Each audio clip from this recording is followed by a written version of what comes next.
Баршаңызға қайырлы күн. Бүгін сіздермен бірге құрамында майы жоқ кабачка мен баклажаннан ПП роллы дайындайтын боламыз. Ол үшін бізге баклажан, кабачка, помидор, жұмыртқа, чеснок, майонез, фитакса, панировочный сухари корейские, салатный листья қажет болады. Сонымен көкөністерімізді әбден тазалап жуып алғаннан кейін осылай тураймыз слой-слоймен. Мен пышақпен турап жатырмын. Сіздерде терка болса теркамен немесе овощечисткамен турасаңыздар болады. Көріп отырғаныңыздай видеода шағындап бір баклажан мен бір кабачкаден роллы жасадым. Барлығы 15 штук роллы шықты.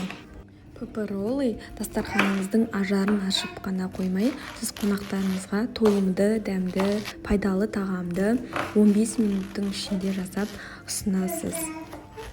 Міндетті түрде видеодағыдай жұқа қылып кесіңіздер, ато піспей қалуы мүмкін пеште. Одан кейін 2 жұмыртқаны жарып, жақсылап араластырып, баклажанды жұмыртқаға батырып, одан кейін панировочный сухариге батырып дайындап аламыз.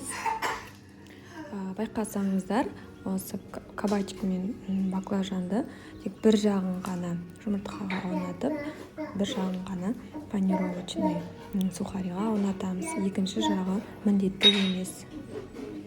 Достар, осындай пайдалы, қызықты рецепттерді жіберіп алмас үшін каналға тіркелуді ұмытпаңыз. Достарыңызға да жіберіңіз.